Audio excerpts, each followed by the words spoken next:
Bonjour et bienvenue à vous sur Ardenne TV pour le Journal de l'Industrie. Toute cette semaine, à la même heure, vous aurez la possibilité de visionner le Journal de l'Industrie.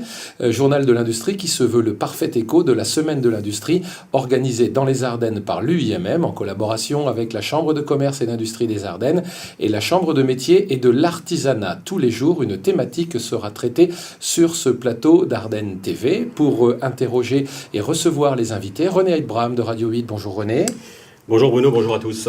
Les meilleurs moments de ces entretiens vous seront d'ailleurs restitués dès le lendemain par René Heidbraham et ses équipes sur les ondes de Radio 8. Aujourd'hui, nous allons évoquer la thématique de l'emploi dans l'industrie et Dieu sait si de carrières multiples il est question, de carrières multiples il est possible d'effectuer et de se réaliser dans ce secteur qu'est l'industrie.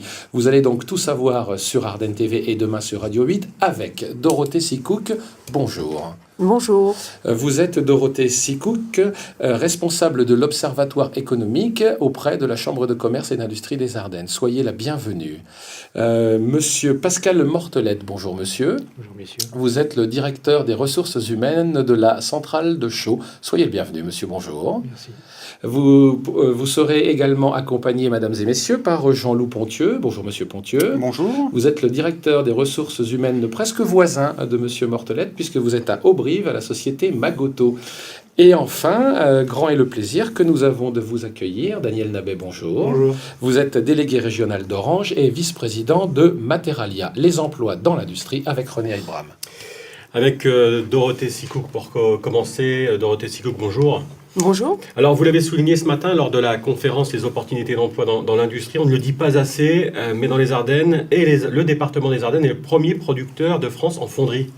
Voilà, tout à fait. Nous avons un palmarès qui est notoire, puisque nous sommes également, nous produisons énormément dans le domaine de la boulonnerie. 15% de l'activité de boulonnerie est produite au niveau du département. Et également la sous-traitance automobile qui aujourd'hui draine environ 8000 emplois et plus de 90 établissements. Donc nous avons des secteurs et bien sûr la fonderie dans le domaine de la sous-traitance automobile qui sont majeurs dans notre département. 30% de la production nationale dans la forge et l'estampage. Voilà, tout à fait. C'est le chiffre qu'il faut retenir. 30% en forge et estampage sont produits chez nous. Donc c'est un secteur d'activité majeur qui, bien entendu, draine des métiers divers et variés. Et aujourd'hui, on note que encore 33% des entreprises industrielles ont des difficultés de recrutement. Ouais, c'est paradoxal parce qu'il y a des métiers, mais on n'arrive pas à recruter. Oui, alors ça peut être un problème de formation. Tout simplement, de nos personnels ardennais. Et par ailleurs, nous avons également, en termes d'apprentissage, aussi beaucoup d'établissements industriels qui accueillent des apprentis et qui font monter en qualification un certain nombre de nos jeunes, ce qui permet de pourvoir aux emplois qui ne trouvent pas preneurs. Alors, concernant la balance industrielle, les produits industriels, elle est excédentaire. Concernant le département des Ardennes, là aussi, c'est un élément dont on ne parle pas assez. Tout à fait. Nous avons exporté pour 2 milliards d'euros de produits en 2013 contre 1,3 milliard d'euros d'importation. Donc nous avons une balance commerciale qui est largement excédentaire. Le taux de couverture est de 156, il est de 135 au niveau régional. Nous avons le meilleur taux de couverture de la région Champagne-Ardenne et nos produits exportés, bien sûr, sont principalement des produits qui sont fournis par les établissements industriels. Nous avons énormément de produits métallurgiques. Nous avons également l'industrie agroalimentaire qui pèse pour à peu près 10% des produits exportés. Bien sûr, des produits liés au secteur de la fonderie, bien entendu. Donc, les activités industrielles ardennaises pèse énormément, évidemment, dans les produits d'exportation. En guise de conclusion, par rapport à votre intervention, Dorothée Sicouk, lorsque ce matin, vous avez exposé les perspectives de 2014, on a envie de dire que, a priori, on a atteint, je dirais, un plancher. Ça va plutôt mieux maintenant en Champagne-Ardenne et plutôt mieux dans les Ardennes. 43% des chefs d'entreprise ardennais, donc des industriels ardennais, attendent une hausse du chiffre d'affaires au premier semestre 2014. Donc nous sommes dans une perspective plutôt positive et on est au-delà de ce qu'attendent les industriels régionaux. Dont 36% également dans le bâtiment qui semble vouloir repartir également, vous l'avez signalé ce matin. Le bâtiment semble repartir et va recruter ce semestre. En tout cas, annonce des recrutements ce semestre. Voilà qui devrait nous rendre le sourire, donc. Merci à vous, Dorothée. Daniel Nabet, bonjour. Bonjour. Daniel Nabet, Orange est présent, est très présent en région Champagne-Ardenne. Vous également, vous l'êtes par la qualité de votre réseau, au sens propre comme au sens figuré, chacun le sait. Un accord entre Orange et le pôle formation des industries technologiques a permis de mettre en place une formation importante qui vise à recruter des techniciens. Peut-on en savoir un peu plus sur la façon dont vous vous y êtes pris et l'objectif, bien sûr, qui est le vôtre, Daniel? Comme vous le savez, Orange investit fortement en Champagne-Ardenne, investit fortement dans les Ardennes, dans le très haut débit mobile et dans le très haut débit fixe, donc la fibre. Rien que samedi dernier, nous ouvrions lors du match du CS Sedan-Ardennes la 4G à Sedan, c'est des moments importants. Et ceci est créateur d'emplois pour les sociétés ardennaises, petites ou grandes. Quand il faut tirer une fibre, quand il faut installer des équipements sur les pylônes, il y a du travail pour les Ardennais. Et effectivement, c'est une filière d'activité qu'il faut absolument maintenir et développer en région. Donc c'est pour ça que nous avons une convention avec le pôle de formation des industries technologiques, que nous soutenons toutes sortes de formations, depuis la formation initiale d'ailleurs, puisque nous soutenons le bac pro SEN à Vivier-au-Court, et dans la formation supérieure, puisque nous sommes l'un des grands partenaires du DUT Télécom et Réseau à Châlons, où nous formons des techniciens supérieurs, bac plus 2, voire bac plus 3, pour venir installer les fibres, pour venir être en relation avec nos clients. Et c'est vraiment une filière d'avenir, à la fois pour Orange, pour le numérique d'une manière générale, et nous le pensons pour la région Champagne-Ardenne et les Ardennes. En résumé, et c'est un peu la même préoccupation que celle de M. Mortelette, mais on l'évoquera dans quelques instants, que ce soit EDF ou Orange, ça n'est pas un grand nom et une grande nébuleuse, même si ce sont de grands noms, mais ce sont bien des emplois en région. Oui, tout à fait. Ce sont des grands noms, EDF, Orange, La Poste, la SNCF, mais ce sont surtout des grandes entreprises, et d'ailleurs nous le disons tous les quatre très souvent, au service de leur territoire. Ce sont à la fois des employeurs locaux et des très grands noms internationaux. Et on peut se servir de l'un et de l'autre pour développer l'emploi. La 4G à Charleville, la 4G à Sedan, mais décidément, vous êtes un homme heureux, Daniel Nabet. La fibre aujourd'hui, enfin presque aujourd'hui, à Charleville-Mézières, et des expériences également dans des petits villages ardennais. On va vite. C'est vous-même qui le dites, j'ai la fibre numérique et d'ailleurs toutes les équipes d'Orange aussi. Oui, les Ardennes ont toujours été d'ailleurs depuis longtemps un territoire d'expérimentation dans le numérique. On le sait peu, mais c'est le département des Ardennes qui en 2004 a signé avec France Télécom à l'époque la première charte département innovant qui nous permettait d'investir dans le haut débit, qui est maintenant quelque chose de totalement déployé en France. Et ben, le département des Ardennes est l'un des 2 départements en France où nous expérimentons le très haut débit rural. Alors, oui, avec un fort investissement, une implication forte du Conseil général des Ardennes. Et de la communauté de communes des Portes de Luxembourg. Oui, les deux nous soutiennent, puisque ce sont des équipements qui sont vraiment à la pointe de ce qui se fait. D'ailleurs, c'est une expérimentation qui va durer quelques mois, et si ça fonctionne, et comme ça fonctionnera, parce qu'on connaît l'appétence des Ardennais pour le numérique, ça sera une offre qui pourra être déployée partout en France, mais qui sera issue des Ardennes et qui donnera, nous l'espérons, des emplois ardennais. Chacun vous sait très impliqué, Daniel Nabet, dans le microcosme économique de Champagne-Ardenne et dans les Ardennes également. Vous êtes d'ailleurs président de l'Université régionale de Champagne-Ardenne. De l'IUT, pardon. Et vous êtes vice-président de Materalia, oui, mais que voulez-vous à la possible, nul n'est tenu. Par le biais de Materalia, un cluster est en train de se mettre en place. On sait que ce cluster vous tient particulièrement à cœur, à vous comme au président et bien sûr à tous les membres de Materalia, Materalia. Une belle opération. Hein. Oui, une belle opération, puisque Materalia est un pôle de compétitivité, hein, il n'y en a que 70 en France, et le cœur historique de Materalia, c'est Charleville-Mézières. Ce sont les Ardennes. C'est basé sur tout ce que vous disiez, madame, sur la texture industrielle, métallurgique et sidérurgique dans cet endroit, enfin, voilà, dans ce département. Et à partir de Materalia, en accord avec l'université, en binôme, je dirais avec l'université, nous avons créé effectivement un cluster dans une technologie nouvelle que l'on appelle l'impression 3D, hein, dans le grand public, mais qui en fait est la fabrication qu'on appelle additive par ajout de matière. Donc vous créez des pièces, et ces pièces peuvent tout à fait être quelque chose en plastique de ludique, mais peuvent tout à fait être des pales d'avion, des matériaux alliages utiles pour le nucléaire ou pour les industries de pointe. Et ça, nous le pensons, c'est vraiment l'un des axes stratégiques de Materalia validé aujourd'hui nationalement. Nous pensons que dans les quelques années qui viennent, c'est un vecteur d'emploi, d'ailleurs d'emploi de très haut niveau, ingénieurs, mais également pour pouvoir opérer les machines, pour pouvoir réparer les machines, d'emploi dans toute la chaîne, depuis bac jusqu'à bac plus 5, bac plus 6. Alors l'emploi, justement, il y en a également à pourvoir du côté de Chaux et de la centrale. Avec vous, Pascal Mortelette, vous êtes DRH de la centrale à Chaux. Vous l'avez signalé ce matin lors de cette conférence sur les opportunités d'emploi dans l'industrie. Chaux est un pourvoyeur d'emploi chaque année, une cinquantaine, et ça devrait durer un bon moment puisque beaucoup de départs en retraite envisagés entre 2010 et 2017. Tout à fait, vous avez raison de le souligner.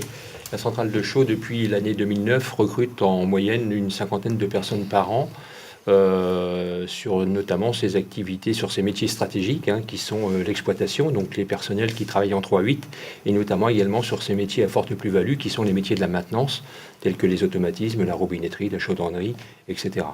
Sur le plan national, c'est 5 à 6 000 recrutements annuels. Tout à fait. EDF actuellement est sur une trajectoire de recrutement important.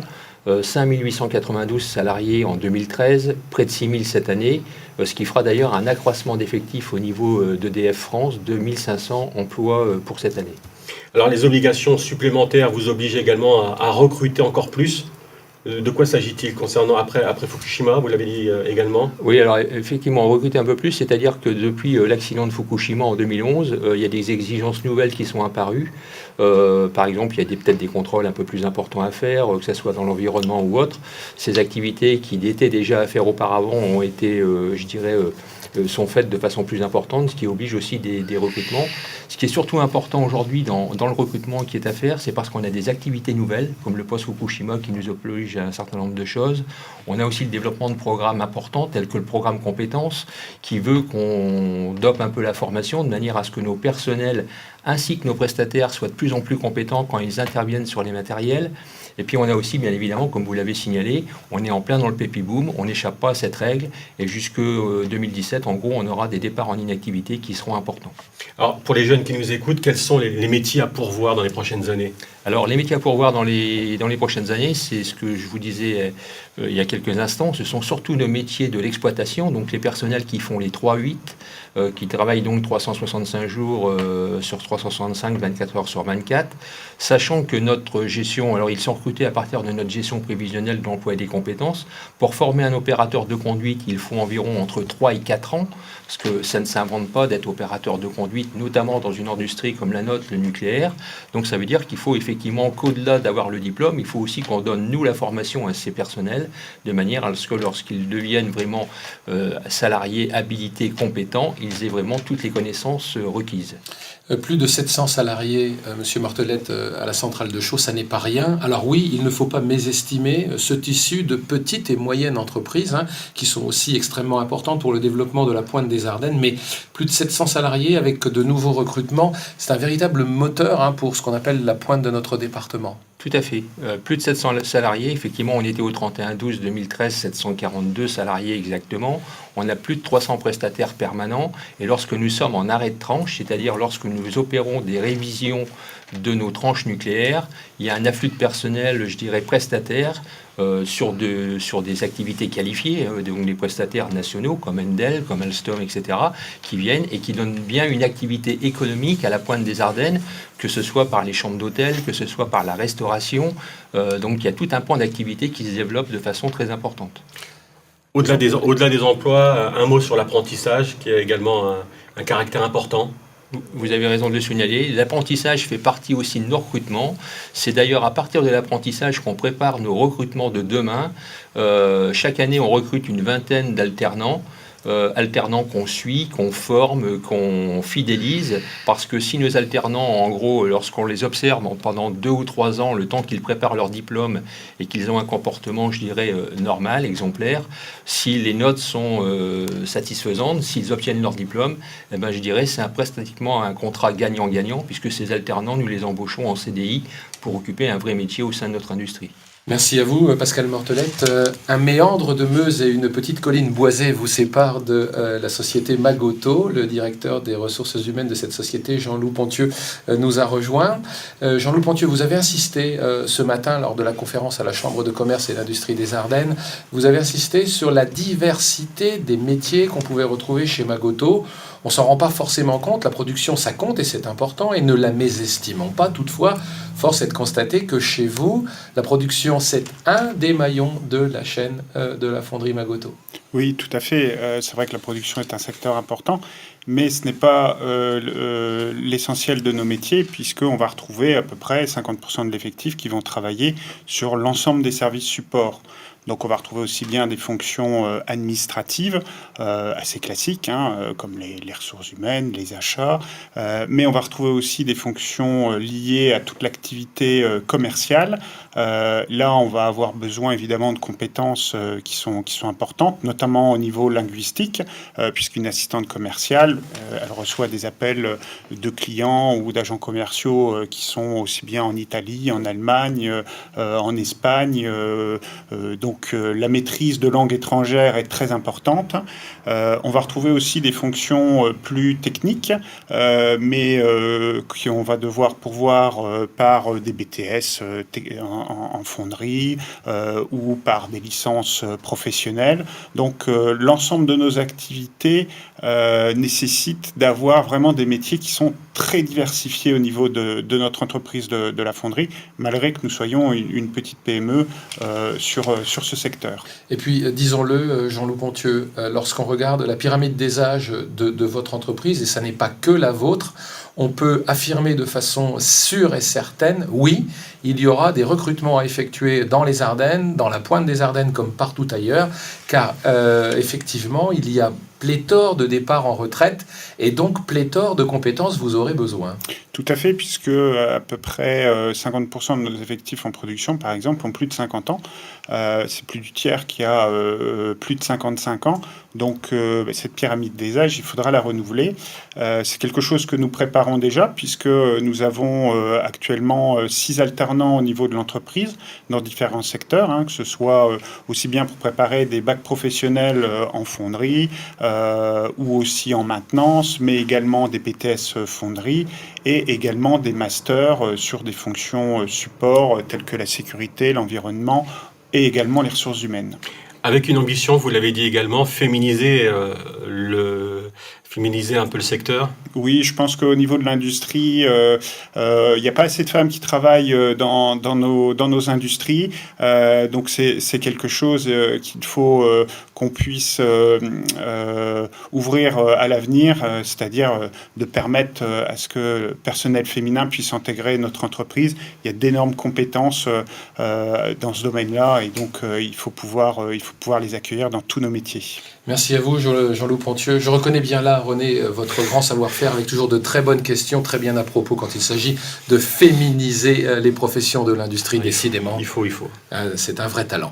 Dorothée Sicook, merci beaucoup. Merci vous avez féminisé ce moment et c'était très important pour René, comme pour tous les auditeurs de Radio 8 et les spectateurs d'Ardennes TV. Merci à vous, Dorothée. Pascal Mortelette, bon retour là-bas à votre centrale de chaux et recrutez bien. Merci beaucoup. Merci à vous. Jean-Loup Pontieux, en ce qui vous concerne également, il y a plein de choses à vous pour la prospérité de Magoto et vous aussi, n'hésitez pas à utiliser, que ce soit Radio 8 ou Ardennes TV, pour vos envies de recrutement. Nous sommes à votre service. Merci beaucoup. Merci. Daniel Nabet, on vous souhaite plein de choses pour la 4G à Charleville et à Sedan, mais là on sait que c'est déjà gagné d'avance. Puis il y aura la fibre bientôt. Tout à fait. On compte sur vous? Donc vous pouvez compter sur nous. René Abraham, merci beaucoup. Merci à vous. Les meilleurs moments de cette émission, vous les retrouverez demain matin sur les ondes de Radio 8 et demain autour de 17h. Et on se retrouve bien sûr demain pour une conférence à la Chambre de commerce et d'industrie des Ardennes. La thématique sera la fonderie. Les invités seront donc fondeurs demain sur Ardennes TV. Portez-vous bien, demain, au revoir. Au revoir.